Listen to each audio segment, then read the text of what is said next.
네,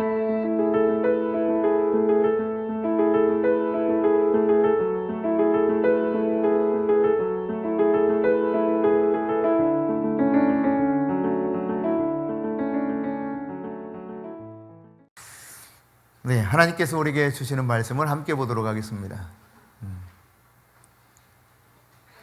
하나님의 말씀은 고린도 후서 5장 16절부터 21절의 말씀입니다. 함께 하나님 말씀을 받도록 읽겠습니다. 그러므로 우리가 이제부터는 어떤 사람도 육신을 따라 알지 아니하노라. 비록 우리가 그리스도도 육신을 따라 알았으나 이제부터는 그같이 알지 아니하노라. 그런즉 누구든지 그리스도 안에 있으면 새로운 피조물이라.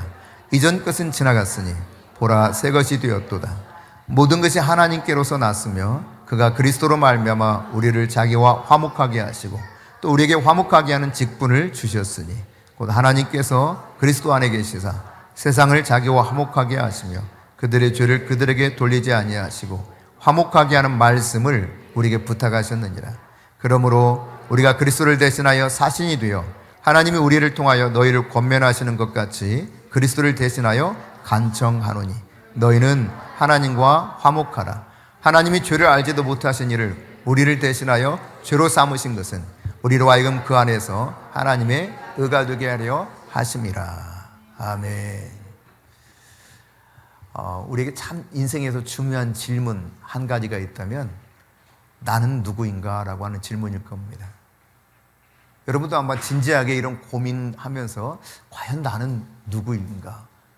그런 질문을 던져본 시기가 있으리라고 생각을 해요. 저는 고등학교 시절에 이런 질문을 많이 했어요. 나는 도대체 누구인가? 나는 어디서 와서 어디로 가는 것일까? 내 인생의 목적은 무엇일까? 내 인생의 가치는 어디 있을까? 사실 그때 당시 답을 얻지 못했습니다. 그렇지만 고민이 많이 됐었죠.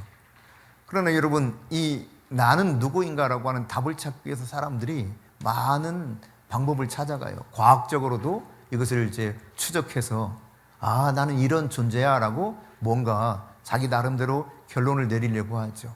그러나 과학에서 이 답을 얻을 수 있는 것이 아닙니다. 철학적인 사고를 통해서 또 나는 누구인가를 규정해 보려고 많은 철학자들이 인간에 대해서 정의를 했어요. 하지만 그것이 우리에게 진짜 나의 존재에 대해서 명확하게 말해주고 있지 않습니다. 왜냐하면 이것은 과학적인 문제도 아니고 철학적인 문제도 아니요, 오직 신학적인 문제이기 때문에 그렇습니다. 하나님이 뭐라고 말씀하시는가 따라서 알아야 돼요. 다시 말해, 이 답은 어디에 있다는 것입니까? 오직 성경이 있습니다. 성경에만 내가 누구인가에 대해서 바르게 가르쳐 주는 거예요. 성경을 알지 못하면 내가 누구인가를 알지 못하게 되죠. 까짓것 내가 누구인가 구태여 알아서 뭐해요? 여러분, 그러나 내가 누구인지를 모르면 삶의 방향성을 찾지 못합니다. 어디로 가야 될지를 몰라요. 인생의 목적이 무엇인지를 모릅니다. 그러니까 길을 잃고 방황하는 사람들을 여러분 상상해 보세요. 갑자기 멍해가지고 어디로 가야 될지 모르는데 당황해하는 사람들. 여러분, 마치 이런 것처럼 인생의 길을 헤매고 어디로 가야지 모르는 가운데 사람들은 그러다가 절망하게 돼요. 도대체 나는 어떻게 살아야 되는 거야? 절망스럽죠. 그러니까 내가 누구인가? 나는 어디로 가는 것인가? 무엇 때문에 내가 살아야 되는가? 내 인생의 진짜 가치와 목적은 과연 뭔가? 여러분, 이것을 잃어버리고 사는 사람들이 참 많습니다. 잠시 고민했다가도 답이 없다고 생각하는 거죠. 그러나 여러분, 성경은 이 부분에 대해서 내가 누구인지 분명히 가르쳐주고 있거든요. 내가 누구인지를 알아야 비로소 내가 어떻게 살 것인가가 확실해져요. 무엇을 위해 살 것인가가 분명해집니다. 내가 누구인지를 모르니까 늘 인생이 방황하다가 그냥 이렇게 살다가 죽나 보다. 그리고는 늘 낙심하고 절망하고 나는 어쩔 수 없구나. 사람들 다 그렇지. 그렇게 생각하고 살아가는 거예요. 그래서 성경은 우리가 과연 어떤 존재인지 명확하게 말씀해 주고 있습니다. 여러분, 창세기 1장 27절에 보면은 이렇게 기록하고 있죠. 하나님의 형상, 그 형상대로 우리를 만드셨다는 거예요. 그러니까 나를 알기 위해서는 누구를 알아야 돼요? 하나님을 알아야 돼요. 왜냐하면 나를 하나님의 형상으로 창조하셨기 때문에. 그러니까 하나님을 모르면 절대로 나에 대해서 제대로 알 수가 없습니다. 그럼 하나님은 과연 어떤 분인가? 이걸 알기 위해서 우리는 어떻게 해야 되는가? 여러분, 말씀 속에 하나님이 어떤 분인가를 명확하게 밝혀주고 있죠. 예컨대 요한복음 4장 24절에서는 하나님이 어떤 존재라고 말씀하고 있어요? 하나님은 영이시다, 영. 하나님 뭐라고요? 영이세요. 그러니까 영이신 하나님을 모르면 나를 모르는 거예요. 내가 어떤 존재인가를 알 수가 없어요. 창세기 2장 7절에서도 하나님은 흙으로 사람을 빚으시고 그 코에 생기, 루아흐, 하나님의 영을 불어넣었다 그랬거든요. 영이신 하나님을 모르고서는 나라고 하는 존재를 도무지 알 수가 없기 때문에 인생의 산 목적과 인생의 가치를 깨달을 수가 없어요. 그냥 허덕이다가 방황하다가 절망하다가 그리고 그렇게 죽어갑니다. 그러나 하나님을 알고 성경을 통해서 내가 누구인가를 알게 되면 인생은 완전히 다른 삶을 살 수 있게 됩니다. 하나님은 영이십니다. 영적인 존재예요. 영적인 존재. 따라서 나도 어떻다? 영이다. 영적인 존재다. 영적인 존재가 나라고 하는 인간이에요. 그럼 다시 말해서 영이신 하나님은 영원히 존재하죠? 나도 어떻다는 겁니까? 영원히 존재하는 그런 인간이라는 것입니다. 그러니까 흙덩어리고 죽어버리면 끝이 아니에요. 영원히 존재하는 것이 바로 인간입니다. 여러분, 그러나 시편 102편 26절에 보면은 천재가 다 없어진다 그랬어요. 그러니까 모든 것이 다 없어진다는 이야기입니다. 단순하게 하늘과 땅으로 표현하고 있지만 이 세상 모든 것은 다 사라진다. 그러니까 여러분이 아무리 화려하게 보이는 것도 그것이 영원히 있을 것처럼 보이는 것이 있을지 모르겠지만 하늘 위에 있는 해, 달, 별들도 다 사라져요. 바다도 없어집니다. 육지는 물론이거니와 다 사라지는 거예요. 그러나 주는 영존하시겠고 하나님은 영원히 존재하신다. 자, 이것이 바로 성경에서 하나님에 대해서 말씀해 주고 있는 것입니다. 모든 것이 소멸될지라도 하나님은 영원히 존재한다. 그러니까 그 하나님의 형상으로 창조된 우리도 어떻다? 왜? 영원히 존재한다는 이야기예요. 그런 면에서 보면 각 사람의 영, 내 존재라고 하는 것이 얼마나 귀중한지를 깨달아야 됩니다. 마태복음 16장 26절에 예수님 말씀하셨어요. 사람이 온천하를 다 얻어도 제 목숨을 잃으면 무슨 유익이 있겠냐는 거예요. 내 목숨과 뭘 바꾸겠냐는 것입니다. 그만큼 소중한 존재가 나라고 하는 존재예요. 아무것도 아닌 것 같지만 영적인 존재로서 창조된 내가 천하 모든 것보다 더보다 더 중요하다. 천하의 모든 것들은 다 사라져버려요. 나는 영존하시는 주님과 영원히 존재할 그런 인간이 바로 나예요. 나. 그러니까 여러분, 세상의 것을 너무 부러워하지 마세요. 그거 다 사라집니다. 한순간 있다가 다 사라지는 것들이에요. 지식도, 명예도, 권력도, 돈도 그거 있다가 다 사라지는 것이지 영원히 존재하는 것이 아닙니다. 내 자신이 얼마나 소중한가, 영원히 존재하시는 주님과 더불어서 영원히 함께 있을 존재가 바로 나라고 하는 것을 생각하면 정말 천하보다도 귀한 것이 나로구나, 이걸 알 수 있어요. 근데 이것을 조금 더 구체적으로 성경에서 인간이 어떻게 존재하는가를 보여줄 때 데살로니가전서 5장 23절에 보면은 이렇게 말씀하고 있어요. 같이 읽습니다. 시작. 평강의 하나님이 친히 너희를 온전히 거룩하게 하시고 또 너희의 온 영과 혼과 몸이 우리 주 예수 그리스도께서 강림하실 때 흠없게 보존되기를 원하노라. 그러니까 우리가 무엇으로 되어 있다는 거예요? 영과 혼과 육으로 구성된 것이 나다. 이게 나예요. 영이 있고 혼이 있고 육이 있다. 여러분, 영은 하나님을 감각하는 것이고 하나님과 교통하는 기관입니다. 육은 세상을 감각해요. 세상이 뭔가 오각으로 혹은 손발로 보고 듣고 경험하고 만지고 이 모든 것들이 다 우리 육체를 통해서 세상을 이렇게 알아가는 거죠. 우리 혼은 이제 이 세상과 영 사이에서 감정과 의지와 지식을 따라서 뭔가 지식을 따라 알아가기도 하고 또 내 감정으로 뭔가 느끼기도 하고 그리고 이제 의지로 결단한 이런 것들이 바로 내 혼입니다. 그럼 혼을 통해서 지식을 그래서 얻는 거예요. soul이라고 그러죠. 영어 단어로서 soul. 네. 이 혼을 통해서 지식을 얻기도 하고 혼을 통해서 희노애락 감정을 느끼기도 하고 그것을 경험하기도 해요. 이 혼을 통해서 내가 의지적으로 뭔가 결심을 하기도 하고 그것을 실행에 옮겨보기도 합니다. 이게 바로 혼이에요. 네. 그런데 여러분, 사람이 죽으면 어떻게 돼요? 흙에서 온 것은 흙으로 돌아간다 그랬거든요. 즉 우리 육체는 소멸돼요. 다 썩어 없어집니다. 뭐만 남느냐? 혼이 남아서 둘 중에 한 곳으로 궁극적으로 가게 돼요. 천국으로 가든지 지옥으로 영원한 그 불구덩이로 떨어지는지 둘 중 하나입니다. 그럼 죽으면 우리 육체는 그동안 살아있는 동안은 육체적으로 만져서 뭐 세상을 알아가요. 눈으로 보고 귀로 듣고 맛을 보고 감각적으로 뭔가를 세상을 알아가요. 그런데 이것을 더 이상 할 수가 없습니다. 다시 말해 세상과 접촉할 수 없는 존재가 돼요. 죽으면 육체가 소멸되기 때문에. 그러나 인간은 이렇게 보면 결국 영인데 혼을 소유하고 있고 육체 안에 살아가고 있는 것이 인간인 나라고 하는 존재죠. 네. 저와 여러분은 영적인 존재인데 혼을 소유하고 육체 안에 머물러서 사는 거예요. 그게 성경에서 가르쳐주고 있는 인간의 모습입니다. 여러분, 그런데 문제가 생긴 게 뭐냐면 이 본래 창조할 때는 하나님이 형상으로 만드셨다고 그랬잖아요. 근데 이게 깨져버린 거예요. 무엇 때문에 그렇습니까? 아담과 하와가 하나님께서 금하신 선악을 알게 나무 열매를 홀라당 따먹은 겁니다. 먹지 말라 그랬는데 이거 먹음으로 해서 죄가 들어왔고 영이 죽어버렸어요. 다시 말해 하나님과 감각하고 교제하는 것이 끊어졌다는 이야기입니다. 하나님과 교통하는 것이 더 이상 잘 안 되게 돼버린 거예요. 깨져버리게 된 것입니다. 이게 바로 이제 죄로 인한 결과죠. 인간의 영이 죽었다는 이야기예요.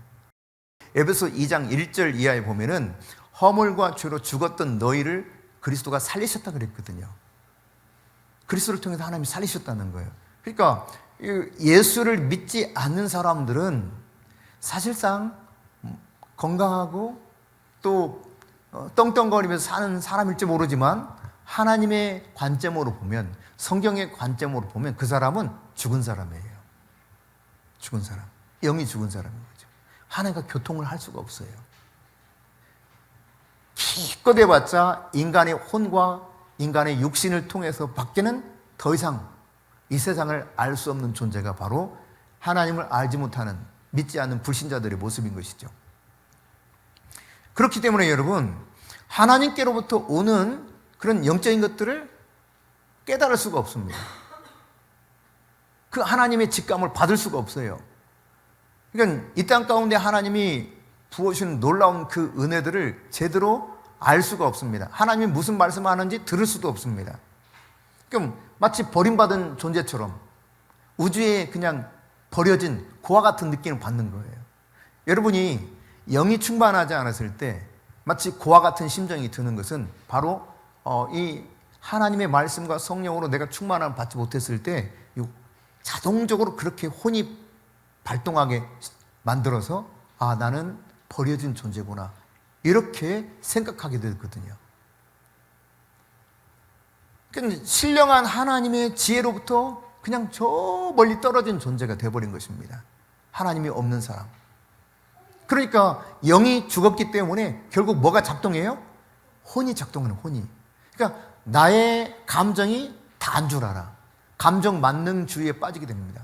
그래서 내가 느끼는 감정이 이게 모든 게 다 이게 진짜야. 아무리 세상이 그래도 내가 감정적으로 뭔가 느껴지지만 아무 소용없다고 생각해요. 왜? 혼이 작동해서 내 감정이 최고니까. 내가 생각하는 것이 모든 것이 다 옳다고 생각하는 거예요. 이 혼에서 그렇게 내 생각으로 모든 것을 다 판단하고 결정하려고 해요. 내 의지를 노력해서 하는 것이 전부인지를 착각합니다. 그러니까 감정 만능주의, 의지 만능주의, 이 자기가 또 깨달아가는 지식이 단 줄 알아. 지식 만능주의에 빠져요. 자기가 똑똑하면 세계에서 제일 똑똑한 줄 알아. 아주 배운 만큼 무시를 많이 하게 되죠. 교만에 가득 차가지고요. 이게 혼적으로 살아가는 사람들의 특징이에요. 그러니까 더불어서 이런 사람들은 육체와 감각을 통해서 계속 뭔가를 이렇게 깨달아 가려고 합니다. 지식도 육체와 감각을 통해서, 그리고 감정도 의지도 그렇게 사용하려고 해요. 그러다 보니까 자연스럽게 육체의 포로가 되어버립니다. 제가 이런 표현을 가끔 쓰는데 영, 혼, 육을 설명할 때 제가 이런 표현을 써요. 흰 개와 검은 개가 있다. 그런데 흰 개, 검은 개 싸움을 붙여, 싸움을. 그래가지고 이기는 쪽에 걸면 돈을 따는 거야. 근데 이 개 주인은요, 항상 자기가 이긴다고 하는 쪽이 항상 이겨. 이 사람이 거는 쪽에 걸면 되는데 사람들이 봤을 때 안 그럴 것 같거든. 그러니까 다른 쪽에 거는 거예요. 이 주인이 흰개가 이긴다면 그날은 영락없이 흰개가 이깁니다. 그래서 다음날 이제 흰개가 이길 줄 알고 그러는데 주인이 검은 개가 이긴 쪽에 딱 걸어요. 그럼 주인이 거기 거는 게 또 이기는 거예요. 왜 그러냐? 주인이요, 열심히 흰개가 이기게 하고 그러면 흰개만 막 먹여. 검은 개는 일주일 내내 굶겨. 그럼 싸우면 어떻게 돼? 당연히 흰개가 이기지. 또 검은 개가 이기게 하고 싶으면 어떻게 해요? 검은 개는 잘 먹여줘. 흰개는 쫄쫄 굶겨. 싸움을 시켜. 여러분, 어떤 개가 이겨요? 당연한 겁니다. 우리가 그런 거예요. 우리는 영, 혼, 육으로 이루어졌다고 그랬잖아요. 이 혼은 말하자면 중립적인 존재다 생각하면 돼요. 제가 오늘 어제 이렇게 가만히 생각하다가 줄다리기가 떠오르요. 줄다리기. 줄다리기가 생각나더라고요. 줄다리기 그냥 그 줄 왜 여러분 그 어렸을 때 운동회 할 때 줄다리기 줄 이렇게 크게 만든 거 있잖아요. 동아줄 막 꼬아가지고. 있었어요, 없었어요? 예? 정집사님 있었어요? 그래서 대답을 안 하니까 내가 지금 이렇게 마주보고 하는데 커다랗게 동아줄 꼬아가지고 막 줄다리기 하고 그랬잖아요. 그죠? 아는 건지 모르는 건지 이게 눈빛이. 이 집사님 그런 거 해보셨어요? 그럼 뭐 해봤다고 하잖아요. 같은 시대라 이게 통하네. 아이고. 그런 이 줄다리기 했단 말이에요. 그냥 이래 웬만한 줄이 아니라 이렇게 두꺼워 줄이. 그럼 막 베베 꼬아가지고 이제 거기에 이제 이 청군 팀이 딱 위에 딱 올라타고 한삼 백군 팀도 딱 위에 올라타고 막 영차 한단 말이에요. 근데 여러분, 이 중앙에 있는 것이 예를 들어 혼이라고 가정해봐. 혼이라고. 그러면 백군이 더 막 이겨가. 영차 막 끌어가. 그러면 결국은 청군은 끌려가는 거 아니에요. 그렇죠? 근데 이걸 이렇게 생각해봐. 이게 혼이고 이게 영이고 이게 육체야. 근데 이 혼은 힘을 쓸 수가 없어. 중립적인 존재라. 그냥 여기서 판단만 하는 거예요. 아유, 빨리 뭔가 끌려가는 쪽으로 그냥 가는 거예요. 얘는 힘 있는 쪽으로 끌려가는 겁니다. 오른쪽에는 백군이 이기면 백군 쪽으로 끌려가는 거고요. 왼쪽에는 청군이 이기면 청군 쪽으로 끌려가는 거예요. 그러니까 다시 말해서 영이 강하면 영적으로 혼이 작동을 하고 육이 강하면 육적으로 혼이 작동을 하는 거예요. 육이 노예가 돼가지고 감각적인 것, 내가 눈으로 보는 것, 맛을 보는 것, 이 모든 것들이 전부인 것처럼 세상이 전부인 것처럼 살아가게 되는 것이죠. 내 영이 강하지 못하면 절대로 하나님 말씀대로 살 수가 없습니다. 우리는 영적인 존재예요. 영이 강해져야 돼요. 어떻게 하면 영이 강해질 수 있습니까? 영이신 말씀을 내가 먹어야 돼요. 생명의 말씀을 내가 먹어야 되는 것입니다. 아무리 여러분 교회를 오랫동안 다닌 성도일지라도요, 아무리 많은 체험이 있었다 할지라도요, 말씀이 없는 사람은 죽어갑니다. 100% 죽어가게 되어 있습니다. 말씀을 먹어야 비로소 생명력을 얻어서 영이 살아나는 거예요. 영이 살아야 바르게 혼이 조율을 받아요. 내 생각이 인간적인 생각으로 막 흘러가지 않아. 하나님이 말씀하시는 생각으로 바꿔요. 그러니까 나의 느낌과 감정도 마찬가지예요. 오늘도 이제 그 김서연이라고 하는 보스턴에서 온 친구가 일부 예배를 드렸는데요. 그 친구는 이제 이 피부가 굉장히 안 좋아요. 네. 진물이 나고 막 온몸이 진물이 나기도 하고 너무 피부가 안 좋아서 스트레스가 이 피부의 문제 때문에 이 머리카락도 다 빠지고 눈썹도 다 빠지고 심지어 속눈썹도 다 빠졌어요. 아무것도 없어요. 그러니까 오늘 이제 그런 말을 했는데 영이 충만해야 영적인 생각을 받아들여서 믿음으로 이것을 내가 취하거든요.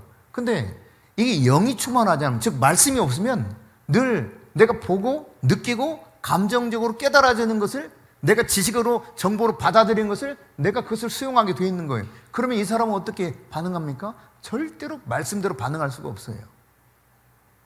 사람들은 어떻게 한 번에 그냥 퉁 쳐가지고 그냥 한 번에 뭔가 바뀌기를 원하는 이런 마음이 있거든요.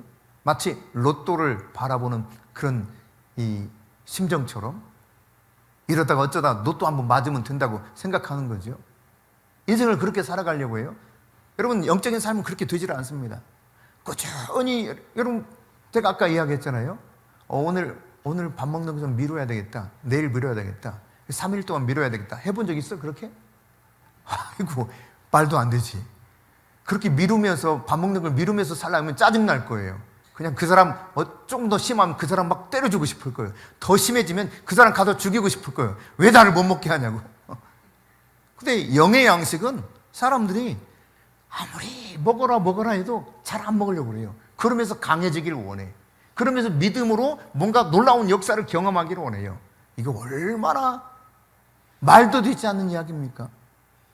하나님의 말씀이 나를 건강하게 하는 거예요. 하나님의 말씀이 내 영을 새롭게 하는 것입니다. 그 말씀이 충만할 때 내 영이 제대로 작동하고, 따라서 내 혼, 지식과 감정과 의지가 바른 지식, 옳은 지식, 이것을 습득하게 되고 옳고 그름을 판단할 수 있게 돼요. 감정도 내 감정이 여러 가지 다양하게 살아날 수 있죠. 그러나 내 영이 말씀으로 충만하고 성령으로 충만하면 감정을 컨트롤할 수 있게 되는 거죠. 그래서 여러분 갈라디아서 5장 22절부터 23절에 보면 성령의 열매는 이런 것들이다 말씀하시면서 사랑, 희락, 화평, 오래 참음, 자비, 양성, 충성, 온유와 절제니 이 같은 것을 금지할 법이 없다고 했습니다. 그러니까 내가 사랑할 수 있는 힘도 내 인간의 의지로 혼으로 하는 것은요, 이게 한계가 있어서 금세 팍 틀어져요. 왜? 저 사람이 내가 쏟은 사랑에 비해서 똑같은 반응을 안 해주거든? 그러니까 못하는 거예요. 성경은 항상 기뻐하라는데, 아니 어떻게 그렇게 기뻐할 수 있어? 말도 안 돼. 진짜 사기치는 거야 이건.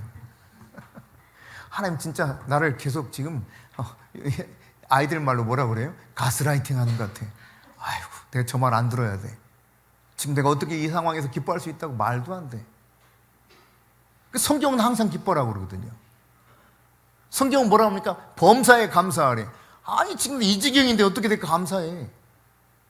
좋은 일이 있어도 감사가 될까 말까 막 지금 그런데, 내가 지금 너무 절망적인 상황에서 죽겠는데 감사하라고? 말도 안 되는 소리를 하고 있네. 이거 걷어치워 이렇게 되거든요. 그러나 내 영이 충만하면 이 상황과 느껴지는 감정과 아무런 상관이 없이 이것을 할 수 있도록 성령이 내 안에서 역사하는 거예요. 일하시는 거예요. 그래요. 제가 오후에 이야기하고 싶었는데 그냥 이렇게 한 가지만 이야기하고 지나가야 되겠습니다. 저희 부부가 2006년 10월 달에, 그러니까 지금으로부터 30년 다 돼가네요. 아니 20년. 예.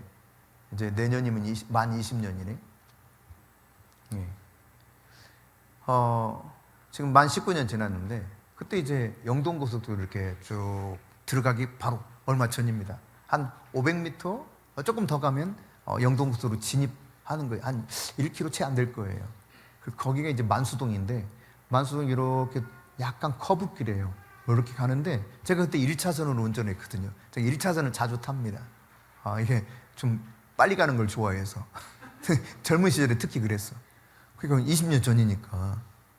1차선 딱 가는데, 그렇다고 막 속도를 위반하지는 않는데, 거기 80이었으니까 80에 맞게 가는 거예요. 근데 상대편 차가 오는데요. 제가 속으로, 저 저렇게 빨리 달려? 그랬거든요. 근데 그 순간, 그대로 그 차가 날아와서 제 차를 찍어버렸습니다. 그리고 거기서 그냥 차 뽑은 지 그때 6개월 됐는데 그 자리에서 폐차되고요. 차가 그래도 찍히면서 밀려서 추돌 사고가 일어났고 뭐 여기저기 다 깨진 거예요. 근데 이게 딱 그 필름이 정지 상태처럼 아주 짧은 1초도 안 돼. 0. 몇 초야. 이 사이에 막 생각이 돌아가는 거야. 이거 영화에서 본 장면인데 차가 날아오네. 그리고는 주여 하고 빵 끝났어. 그리고 피가 철철 나고 손이 덜덜덜덜덜 떨리고. 그러면서 어떻게 해가지고 제가 119를 손을 떨면서 막 눌렀습니다. 119 차를 이렇게 불렀어요. 그 이후에 벌어진 일들은 지금 여러분이 하는 것보다 더 고통스러운 일들이 벌어지기 시작했어요. 너무 그 전에 좋았거든. 상상을 초월할 만큼 좋았어요. 날마다 축제고 날마다 기쁨이었어요. 근데 그 이후로 엄청난 어려움들이 기다리고 있었어요. 그걸 이제 아시는 목사님들이 저한테 그러는 거예요. 목사님, 근데 잠은 주무셔? 밥은 넘어가? 그래요. 근데 저희 부부는 그때요, 너무 기뻐가지고 이 기쁨을 주체할 수가 없는 거예요. 미쳤지? 상황은 죽을 지경이야. 여러 가지로. 근데 감출 수 없는 이 기쁨, 이게 표현을 다 못해요. 이 평강과 기쁨, 아무 염려도 되지 않고 너무 편안하고, 편안이 아니라 평강이 넘쳐나고 기쁘고 감사하고. 몰라요, 어떻게 될지. 지금 주어진 환경도 너무 어려워. 앞으로는 어떻게 될지 전혀 예측을 못해. 물론 더 악하리라고 상상할 수 있는 그런 환경이에요. 그럼에도 불구하고 기쁨이 넘쳤어요. 왜? 하나님과 교통이 끊임없이 있었기 때문에, 주님의 임재 안에 있었기 때문에. 이거 이야기하니까 막 옛날에 다친 어깨가 아파오네. 그때 당시 사고 났던 그 자리가 아파오네. 그 뼈 부러졌던 데가 막 아프네 갑자기. 이런 경우는 처음인데.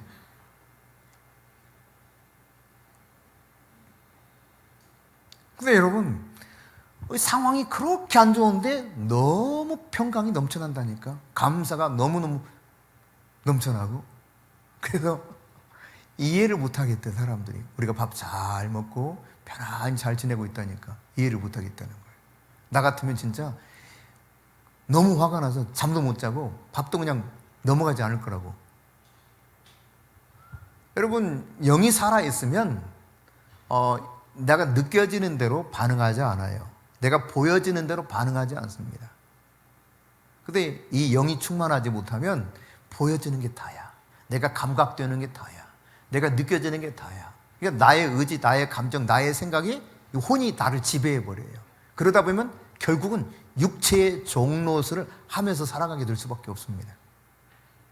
환경이 좋아진다고 여러분 늘 좋은 게 아니잖아요. 그때뿐이에요. 그리고 영이 충만하지 못하면 또 힘들어.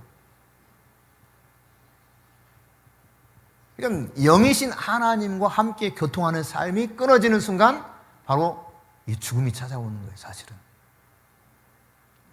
그런데 참 감사한 것은 이런 절망적인 존재, 영원히 멸망할 수밖에 없는 존재에 하나님께서 구원의 은혜를 베풀어 주셨다는 사실입니다. 영생의 복을 주셨어요. 요한복음 3장 16절 너무 잘 아는 말씀이죠. 같이 해볼까요? 시작. 하나님이 세상을 이처럼 사랑하사 독생자를 주셨으니 이는 저를 믿는 자마다 멸망하지 않고 영생을 얻게 하려 하십니다.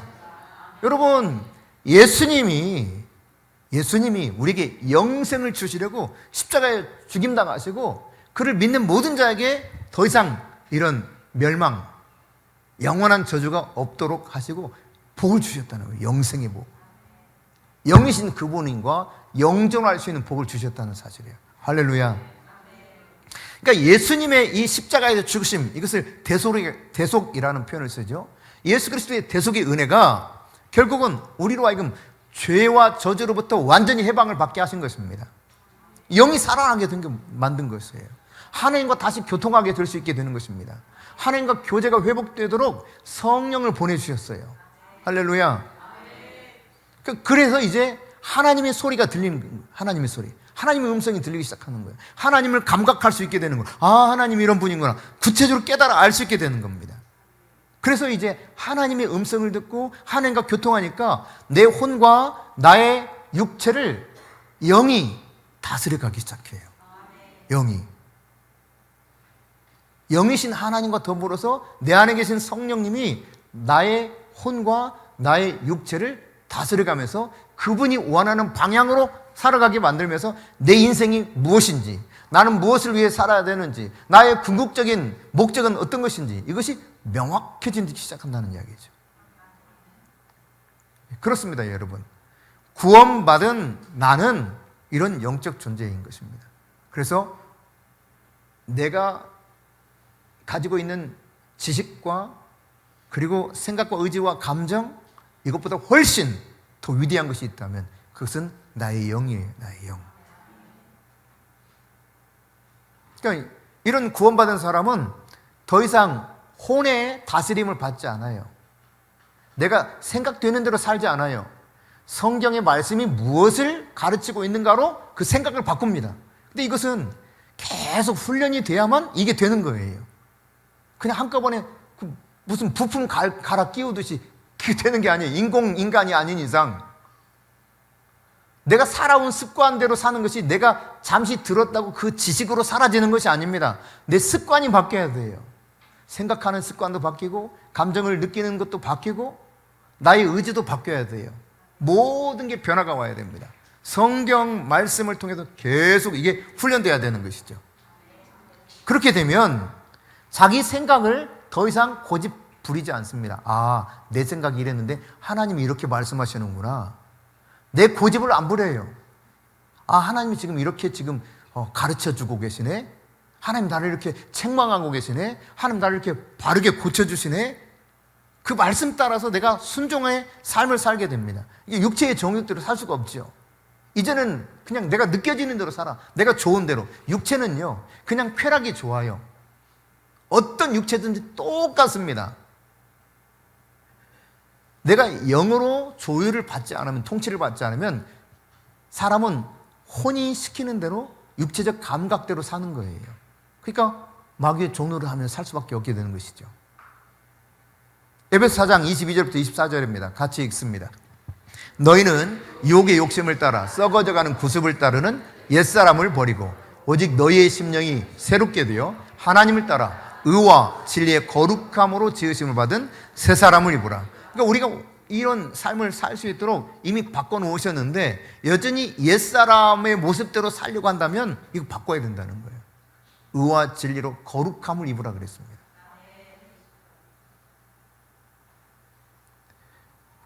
십자가에서 승리하신 예수 그리스도, 그분을 내가 믿는 순간 나는 사실 새롭게 거듭난 신자요, 예수 그리스도 안에 나도 승리한 자가 되는 거예요. 할렐루야. 예수님이 이겨놓으셨기 때문에 내가 이길 수 있는 것입니다. 내가 예수 안에 들어가게 될 때. 저는 메시가 이렇게 메시라고 알아요? 메시? 축구 선수. 잘하네. 저는 메시가 드리블하는 걸 보면 와, 감탄이 저절로 나와. 진짜 환상적이에요. 환상적. 어떻게 저렇게 공을 잘 찰까? 와, 혀를 내두를 정도예요. 그래서 제가 막 이게 어떤 스트레스가 막 몰려올 때 메시가 이렇게 공을 차는 거 한 번씩 볼 때가 있어요. 우와, 진짜 대단하다. 내가 메시 팬이면 웬만한 팀 이게 못 이겨. 이긴다니까. 메시 팀이 이번에도 우승했어요. 네. 왜? 메시 때문에. 그전에는 저 밑바닥에서 헤매던 팀이에요. 근데 메시 한 사람이 들어가니까 그 팀이 우승했어. 여러분, 손흥민이 갔던 팀 이름도 다 생각 못 하겠지만 미국이 무슨 팀이에요 거기? 예? LA 갤럭시? 거기도 밑바닥에서 헤맸습니다. 근데 손흥민이 가니까 이번에 4위로 맞췄는데 지금 이제 뭐라고 해요? 걔네들 무슨 리그전 마치고 하는 거 지금 준결승에 올라갔다잖아요. 왜? 손흥민 하나 들어가니까 이게 바뀌는 거예요. 누구의 팀에 속했느냐가 이게 다르거든요. 근데 여러분 보세요. 예수님은 세상을 완전히 이기신 분이십니다. 죄와 저주를 다 해결해 놓으신 분이세요. 내가 예수 안에 들어가면 나는 예수 편 되는 거예요. 그럼 나는 저절로 이기는 자 되는 거예요. 그 이야기를 성경이 계속 하는 것입니다. 오늘 본문의 말씀도 그 이야기입니다, 사실. 그래서 여러분 고린도후서 5장 17절 뭐라고 말씀하고 있어요? 그런데 그리스도 예수 안에 있으면 누구라도 어떻다? 완전히 새로워진 피조물이라는 거예요. 딴 사람이라는 겁니다. 딴 사람. 오, 옛날 제가 아니네? 이렇게 되는 거예요. 맨날 그냥 찌질이처럼 살았는데 아니네? 맨날 병 걸려도 골골 하더니 아니네? 맨날 가난에 찌들어 살더니 아니네? 아주 당당한데 저렇게 어떻게 됐지? 이렇게 되는 겁니다. 로마서 8장 12절 13절은 무엇을 말하고 있어요? 자, 같이 읽습니다. 그러므로 형제들아 우리가 빚진 자로 돼 육신대로 져서 육신대로 살 것이 아니니라. 너희가 육신대로 살면 반드시 죽을 것이로되 영으로서 몸의 행실을 죽이면 살리니. 완전히 영적인 존재로 우리가 그 안에 푹 빠져 살면 이게 다른 존재로 살게 된다는 거예요. 14절부터 16절입니다. 같이 읽습니다. 무릇 하나님의 영으로 인도함을 받는 사람은 곧 하나님의 아들이라. 너희는 다시 무수하는 종의 영을 받지 아니하고 양자의 영을 받았으므로 우리가 아빠 아버지라고 부르짖느라. 여기 보니까 어떤 영을 받았다고요? 아버지의 영을 받았어요. 하나님 아버지. 그래서 내 안에 있는 하나님의 아버지의 영이 나로 하여금 하나님을 뭐라고 부른다? 아빠, 아버지라고 부를 수 있게 됐다는 거예요. 16절 시작. 성령이 친히 우리의 영과 더불어 우리가 하나님의 자녀인 것을 증언하시느니라. 성령이 내 안에서 계속 증언해 주시는 거예요. 너 하나님의 아들이야. 너 하나님의 아들이야. 하나님이 네 아빠야. 그래서 성령이 내 안에서 나로 하여금 하나님 아빠, 아버지 부르게 하시는 거예요. 제가 어떤 아이한테 그렇게 시켜봤다니까요. 너 지금 일로 와. 나한테 아빠 불러봐. 그랬더니 아니야, 아빠라고 불러. 아빠 해봐. 자기 아빠 다르대요. 안 부르더라고요. 당연하죠. 내가 하나님을 아버지라고 부를 수 있는 것은 그냥 되는 게 아닙니다. 내 안에 있는 성령께서 나로 하여금 하나님을 아빠, 아버지로 부를 수 있게 하시는 거예요. 이게 성령이 너 하나님의 자녀야. 하나님이 네 아빠야. 이거를 계속 증언해 주시고 계시는 거예요. 새 사람이 됐다는 이야기입니다. 그럼 예수 믿은 나는 어떤 존재인가? 성경을 통해서 보면요. 고린도전서 1장 30절 31절에 보니까 하나님으로부터 너희들이 낫다 그랬어요. 그래서 그리스도 예수 안에 있고 예수는 하나님으로부터 나와서 우리에게 뭐가 됐다? 지혜가 됐다. 그러니까 예수님이 나의 지혜야. 이거 완전히 다른 이야기예요. 세상의 지혜로 얻을 수 없는 엄청난 지혜가 예수님께 있거든요. 모든 지식과 지혜의 보고라고 그랬어요, 예수님을. 그런데 그 지혜이신 예수님이 내가 돼버렸어. 예수 그리스도를 믿는 나에게 예수님이 나의 지혜가 됐어요. 그러니까 다른 차원의 지혜로운 삶을 살 수 있게 된다는 이야기입니다. 어떻게 저렇게 지혜로울까라는 것들을 감탄하면서 느낄 때가 있어요. 이 성령이 충만한 사람들을 보게 되면. 네. 그런가 하면 여러분 로마서 3장 10절에 보니까 의인은 없는데 어떻다? 단 하나도 없다. 그래서 3장 23절에서 어떻다고 말합니까? 다 하나님의 영광에 이르지 못하는 쇳덩어리라는 거예요. 그런데요, 이런 우리가 예수 그리스도의 의로 완전히 새로운 존재가 되어버린 것입니다. 할렐루야. 예수 그리스도의 의가 내 의가 된 거예요. 이따 나중에 다시 살펴볼 거예요. 그런가 하면 여러분, 예수님이 우리를 거룩하게 성결하게 만들어 주셔요. 내가 성결하게 살려고 노력해서 성결해지는 것이 아닙니다. 절대로 그렇게 해서 거룩해질 수가 없어요. 그렇다면 율법으로 말미암아 거룩해지고 더 이상 예수님이 오실 필요도 없었을 겁니다. 우리가 노력해서 거룩해지고 성결해지는 것이 아니라 예수 그리스도의 영, 성령을 보내주셔서 성령의 다스림을 받기 시작하면 내가 거룩해지도록 그분이 도우셔요. 할렐루야. 그래서 예수님의 거룩이 나의 거룩이 되게 만들어요. 그런가 하면 여러분, 예수님이 우리에게 구속, 리뎀션, 묶여있던 우리를 속전, 대가를 지불하시고 나를 사서 자유롭게 해주셨다는 이야기입니다. 노예 값을 지불하고 산 것을 속전이라 그래요. 이것을 속해주는 돈을 지불했다는 이야기입니다. 근데 예수님의 구속이 나의 구속이 됐어요. 다시 말해서 이것을 좀 더 구체적으로 보면은 여러분 골로새서 1장 13절 보겠습니다. 자, 골로새 1장 13절 시작. 그가 우리를 흑암의 권세에서 건져내사 그의 사랑의 아들의 나라로 옮기셨으니, 여러분 흑암의 권세에 있다는 말은 마귀의 종로를 하며 살았다는 이야기입니다. 근데 거기에서 건져내서 가지고 어디로 옮겼다? 어디로 옮겼다? 우리를 하나님 나라로 옮기셨어요. 빛이 있는 그 하나님 나라로 옮겨주셨다는 이야기예요. 그러니까 더 이상 마귀의 종이 아니라는 이야기입니다. 그뿐만 아니라 이제 우리로 하여금 질병으로부터 우리를 구속해 주셨어요. 이사야서 53장 5절입니다. 시작. 그가 찔림은 우리의 허물 때문이요 그가 상함은 우리의 죄악 때문이라. 그가 징계를 받으면 우리가 평화를 누리고 그가 채찍에 맞으면 우리가 나음을 받았도다. 여러분 이미 과거 완료 형태로 되어 있습니다. 받았도다. 이미 받았어요. 아직 그것이 내 안에서 완전해지지 않을 수는 있습니다. 이미 우리는 완전한 그 은혜 속에서 이 모든 질병으로 자유함을 받은 자입니다. 목사님, 내내 병 해결하지 못하고 결국 죽던데요? 예, 그렇습니다. 그럴지라도 그는 이미 질병으로부터 완전한 자유를 얻은 것입니다. 그게 무슨 엉뚱한 소리예요? 논리적으로 맞지 않잖아요. 아닙니다, 여러분. 죽음이 완전한 치유예요. 그래서 성경은 죽음에 대해서 잔단한 표현과 더불어서 더 이상 애통하는 것이나 곡하는 것이나 아픈 것이 없다 그랬어요. 완전한 치유가 바로 죽을 때 오는 거예요. 이 세상에 사는 동안은요, 어쨌든 계속 어둠의 영이 계속 공격하기 때문에 이런저런 문제들을 우리는 경험하면서 살 수밖에 없습니다. 이 모든 것으로도 완전하게 사실은 다 해방시켜 주신 거예요. 죽음이 끝이냐? 절대로 그렇지 않죠. 예수님 그렇게 말씀하셨잖아요. 나를 믿는 자는 죽어도 살겠고, 네, 그렇습니다. 살아서 나를 믿는 자는 영원히 죽지 아니하리라. 그러니까 우리의 모든 문제, 이 질병의 문제도 이미 다 해결해 놓으신 거. 할렐루야. 저가 채찍에 맞으면 우리가 나음을 받았도다. 이미 완료된 상태, 완료된 상태. 이것을 단지 내가 이 시간 누릴 수도 있고 누리지 못할 수도 있어요. 부분적으로 아무런 문제가 되지 않습니다. 내가 그리스도 안에 있으면 이미 나는 그런 존재예요. 이것을 제가 다시 다른 말로 설명해 드릴게요. 여러분, 저주로부터 우리가 구속을 받았습니다. 우리는 죄 때문에 저주받은 존재거든요. 근데 갈라디아서 3장 13절 14절에 뭐라고 말씀하십니까? 시작. 그리스도께서 우리를 위하여 저주를 받은 바 되어서 율법의 저주에서 우리를 속량하셨으니 기록된 바 나무에 달린 자마다 저주 아래 있는 자라 하였습니다. 예수님이 저주를 대신 받으시고 내가 그 안에서 속량 받았다는 거예요. 죄를 용서받았다는 것입니다. 이게 더 이상 저주가 나를 묶어둘 수가 없는 거예요.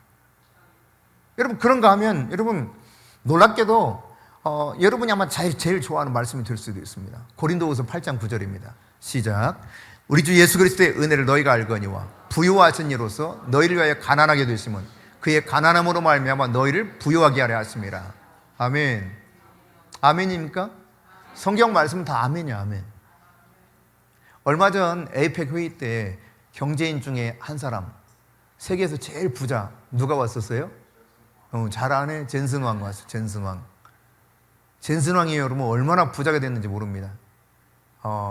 제가 지금 정확히 기억을 못 하겠는데 10년 전 젠슨 왕이 가지고 있었던 1억이 아마 246억인가 됐어요. 1억이 그냥 가만히 있으니까 246억이 됐어요. 그러니까 상상을 해봐.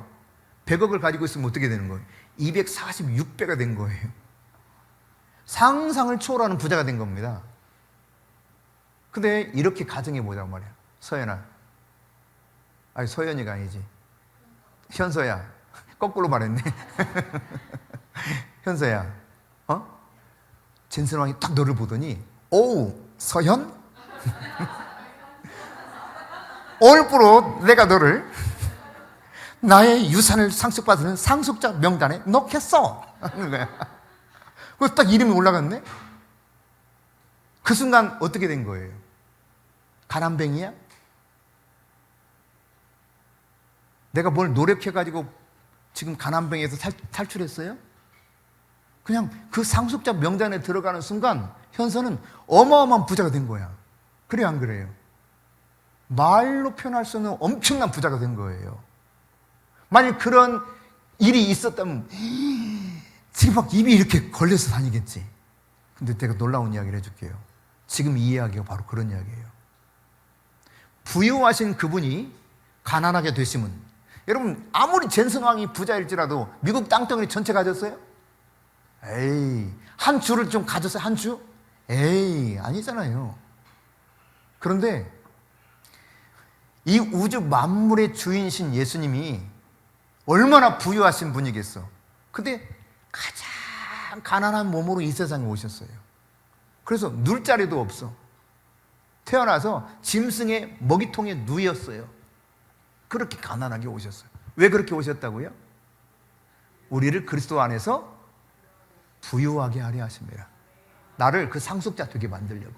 성경에서는 뭐라고 말하냐면 우리를 그리스도와 함께 형제라 이렇게 불러주시고 우리를 그리스도와 함께 상속자가 되었다고 성경이 분명하게 말씀하고 있습니다. 그러니까 여러분 상상을 해보면 이미 나는 어떤 자예요?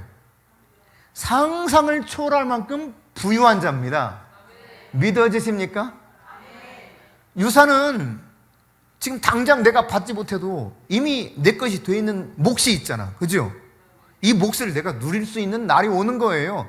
그리고 언제든지 필요하면 그 속에서 내가 일부를 쓸 수 있는 거예요. 그죠? 아니, 맞아 틀려. 빨리빨리 대답을 해봐요. 맞아 틀려. 맞죠? 동의하시죠? 그러니까 젠스왕의 그 이름 하에 들어가가지고 유산 상속받는 이름으로 현세가 올려갔다 할지라도 아마 여기 다 부러워할 걸 다. 나는요. 아니 그 자리에 나도 있었는데 현세 오늘 기껏 해봤자 오늘 왔는데 아니 난 죽도록 여기서 충성하고 그랬는데 왜 나는 빠졌어요? 이럴 사람 많을 거예요. 근데 예수 그리스도 안에 내가 함께 하게 되었고 그리스도와 함께 동일한 상속자가 됐다고 성경이 말하고 있거든요. 그러니까 그리스도 안에 있다고 하는 것은 모든 가난으로부터 이미 속량됐다, 구속받았다 이런 이야기입니다. 그러니까 내가 어마어마한 부자인 거예요. 이것이 현실적으로 당장 안 느껴질 수는 있죠.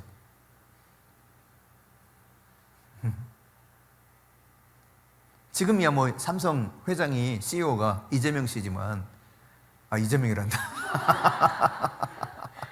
세상 이상하게 돌아가네. 이 누구야? 에? 비슷하다. 이재용. 그래서 그랬네요. 이재용이지만 예? 상상해 보세요. 여러분 꼬맹이였을 때에도 이미 이재용은 삼성의 후계자가 되게 태어난 거예요. 특별히 노력을 해가지고 삼성의 그 후계자가 된 것이 아닙니다. 그냥 태어나서 보니까 그렇게 된 거예요. 살다 보니 저절로. 근데 그때 어렸을 때 그 모든 걸 다 알고 누릴 수 있었어요? 아니, 감각적으로 느껴지잖아요. 그렇다니까 그런가 보다 하는 거지. 다만 지금 필요한 거, 아빠 나 아이스크림, 아빠 나 좋은 신발 하나 사줘, 뭐 이 정도지. 끽해봤자 뭐 얼마나 되겠어요. 명품 신발 한다 치더라도. 그런데 나중에 알고 보니 어마어마한 유산을 물려받은 거 된 거죠. 근데 여러분 우리가 그런 거예요. 이 세상 살아가면서 때로는 궁핍한 것처럼 느껴지기도 해. 그러나 그리스도 안에서 우리는 이미 부유한 자가 됐다 안 됐다? 이미 됐다니까요. 그래서 제가 농담처럼 그렇게 말했어요. 저는 전 세계 나의 전 세계가 다 있다.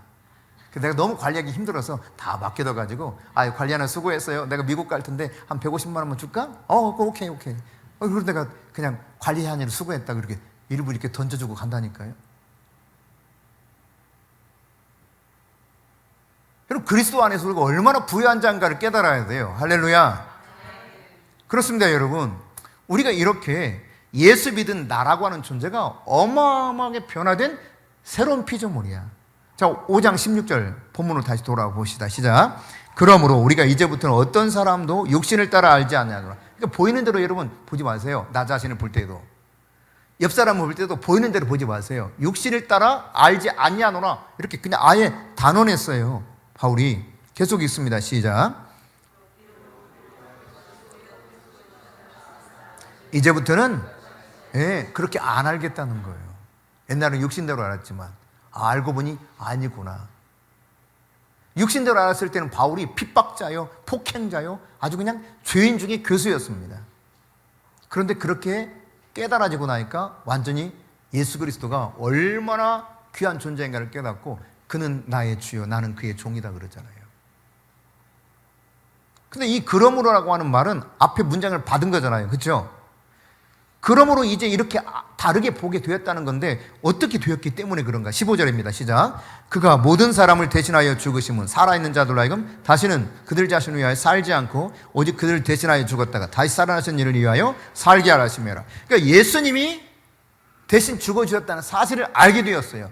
그러고 보니까 이제 나라고 하는 존재가 이 육신대로만 볼 것이 아니라는 거예요. 아주 그냥 이렇게 찌질이 가난한 집에 태어나가지고 그냥 뭔가 이렇게 이 상태에서 좀 벗어나고 싶어도 벗어나지지 않는, 언제나 내가 좀 이렇게 편안하고 안락하게 살 수 있나? 뭐 이렇게 생각할 수도 있어요. 나는 이렇게 머리통이 좀 돌대가리까? 머릿속에 이렇게 안 들어올까? 뭐 이렇게 생각할 수도 있어요. 근데 이 육신들을 알지 않는다는 거예요. 왜? 예수님이 나를 대신해 죽으셨기 때문에. 이것은 죽으심이 어떤 결과를 가져왔는가 이미 여러분과 함께 나눴습니다. 그분이 죽어주심으로 말미암아 우리가, 예수님이 나의 지혜라니까, 예수님이 나의 의예요. 왜? 내가 의로워질 수 있는 것이 아니라 예수님이 의가 되어 나를 싹 커버링 해줘요. 그러니까 내가 보이지 않고 예수님이 의가 보이는 거. 디카이오시네. 이것은 하나님께만 적용되는 단어입니다. 근데 하나님께만 적용되는 의라고 하는 것이 나에게도 적용될 수 있는 방법은 내가 예수님 안에 있다는 사실이에요. 이게 완전히 덮여버린 거죠. 나의 죄와 허물은 안 보여. 예수님만 보이는 거예요. 예수님의 의가 보이는 거예요. 예수님의 의가 나의 의가 되는 거예요. 그러니까 예수님이 십자가에 죽었다는 것은 내가 거룩하게 되는 것이고, 예수님이 십자가에 죽었다는 것은 질병과 사망과 모든 저주로, 그리고 이 가난으로부터 내가 구속을 받았다는 사실이에요. 그러니까 이런 대신하여 죽으신 것을 생각하니까 내가 더 이상 눈에 보이는 나로 보이지 않는다는 이야기죠. 그리스도 안에서 내가 보이기 시작하는 거예요. 이게 보여야 돼요. 이게 보여야 내가 얼마나 대단한 존재인가를 깨달을 수 있는 것이죠. 아멘입니까? 육신을 따라 알지 않기로 했다. 여기 육신을 따라라고 하는 말은 세속적으로, 인간적으로 알지 않기로 했다는 거예요. 그러니까 여러분, 인간적으로 여러분 자신을 세상 판단하는 여러분 기준을 따라 여러분 보면 안 되는 거예요. 그러면 주님이 슬퍼하셔. 주님이 내가 너를 위해서 죽었는데 너 모르는구나 아직. 그러니까 세상에 매여 살 수밖에 없어요. 그렇게 되면 계속 허덕입니다. 계속 절망입니다. 계속 길이 보이지 않습니다. 언제나 좀 자유롭게 해방된 삶을 살 수 있을까? 날마다 고통스럽습니다. 그러나 그리스도 안에서 나를 보면 완전히 다른 존재예요. 할렐루야. 육신을 따라 알지 않기로 했다. 고린도서 5장 17절 시작. 그런즉 누군지 그리스도 안에 있으면 새로운 피조물이라 이전 것은 지나갔으니 보라 새 것이 되었도다. 여러분 여기 그리스도 안에서 그리스도, 내가 그리스도 안에 있다고 하는 이 사실은 그리스도와 영적으로 완전히 연합된 관계에 있습니다. 그리스도가 나를 그냥 이렇게 덮어버리는 거예요. 그분의 것이 다 내 거야. 그 상태를 말하는 거예요. 새로운 피조물이다. 그런데 이 새로운은 이게 지금 오늘 주보거든. 시간적으로 오늘 거기 때문에 이게 새로운 것이다, 이런 개념이 아닙니다. 질적으로 새로워졌다는 이야기예요. 어제 오늘이 아니라 오늘의 나라가, 이런 개념이 아닙니다. 완전히 다른 존재로 우리가 탈바꿈됐다는 이야기입니다. 마치 애벌레가 나비가 되듯이 완전히 다른 존재가 된 것이 바로 우리라고 하는 사실을 성경이 말하고 있는 거예요. 그게 새로운이라는 단어예요. 새로운. 일시적으로 변화된 게 아닙니다. 영원히 변화된 존재입니다. 그래서 5장 16절 다시 보면 이제부터는 사람도 육신을 따라 알지 않겠다라고 말하는 겁니다. 왜? 완전히 이렇게 새로운 사람이 됐으니까. 이전 것은 지나갔다 그랬거든요. 부정 과거 형태로 쓰여 있어요. 이게 완전히 지나갔다는 이야기예요. 단 한 번만 지나간 상태를 말합니다. 더 이상 돌아갈 수 없는 상태를 말하는 거예요. 그리스도 안에 있으면 이전 것은 다 지나갔어. 근데 이것을 내가 느끼고 감각하고 누릴 때 내 것이 되는 거예요. 제가 오늘 그래서 보스턴에서 온 서연이한테, 서연이 현수 막 이렇게 헷갈리는데, 서연이한테 뒤에 좀 고급스러운 가방이 하나 보이더라고요. 그 가방을 주면 이거 너 선물이야, 받아. 그러면 이게 예 고맙습니다 하고 받으면 내 것이 되지만, 목사님이 왜 이걸 주시는 거야? 이상한데 무슨 꿍꿍이 속이 있는 것 같은데, 여기에 폭탄이 들어있나? 별의별 생각하면서 의심하게 되면 이거 받아들이가 안 받아들여요. 그냥 받는 척 했다가도 어디에 던지고 가버리겠지. 그러니까 믿음이라고 한 게 그런 거예요. 믿는 척 하다가도 그냥 버려버려요. 말씀을, 진리를 버려버려요. 그리고 나의 혼으로 다 판단해. 영이 죽은 상태 속에서 계속 나의 느끼는 감각이 이게 완전하다고 생각해. 내가 생각하는 것이 옳다고만 여겨. 성경의 말씀이 옳은 것인데, 진리가 옳은 것인데,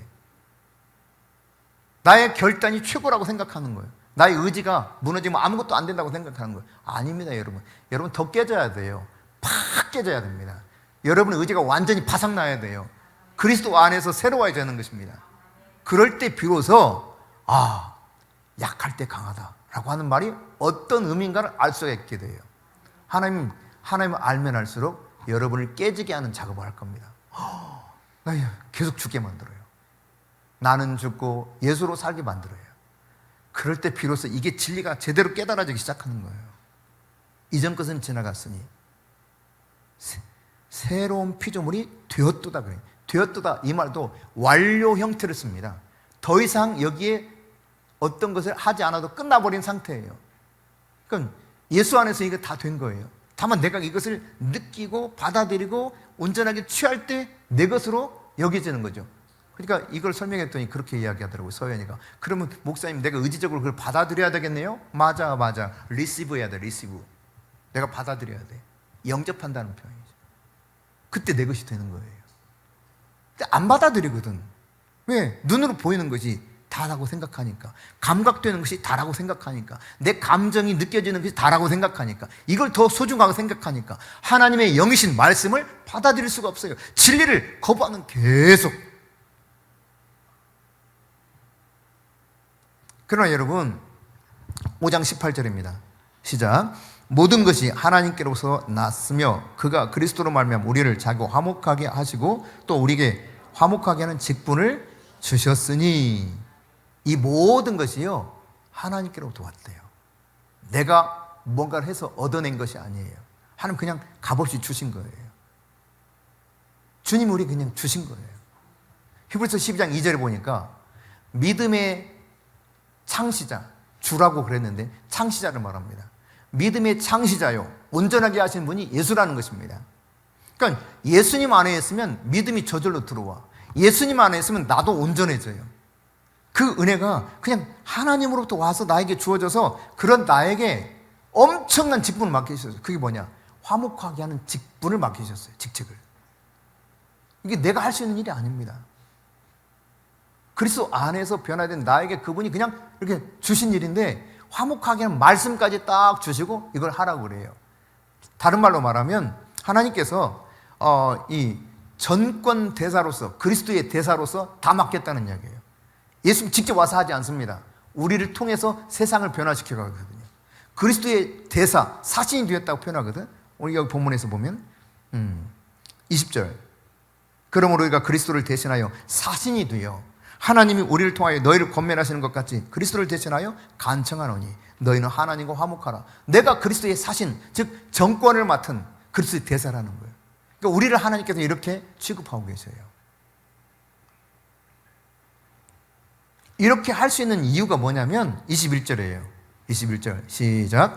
하나님이 죄를 알지도 못하신 일을 우리를 대신하여 죄로 삼으신 것은 우리로 하여금 그 안에서 하나님의 의가 되게 하십니다. 우리가 그리스도 안에서 의가 되었기 때문에 가능한 것입니다. 본래는 죄덩어리예요. 근데 그리스도 안에서 의가 되었어요. 의가. 죄가 안 보여요. 실제로 없어서가 아닙니다. 그분이 가려주기 때문에, 그 보혈의 은혜가 있기 때문에. 그래서 우리로 하여금 이 그리스도의 화목하게 하는 말씀을 맡은 자로서 화목하게 하는 직책을 감당하도록 도우십니다. 근데 이런 일을 하기 위해서는 뭐가 필요하냐? 20절 마지막에 보면 하나님과 뭐 하라 그랬어요? 화목하라 그래요. 하나님과 화목해야 화목하게 하는 말씀을 내가 전하며 살 수 있게 돼요. 내 안에 말씀이 충만해질 수 있기를 바랍니다. 내가 누구인가를 성경을 통해서 여러분이 잘 확인하시고, 내가 얼마나 위대한 존재인가, 이 진리가 깨달아지고 믿어져서 이 진리 안에서 하나님을 영화롭게 할 수 있는 우리 모두가 되실 수 있기를 바랍니다.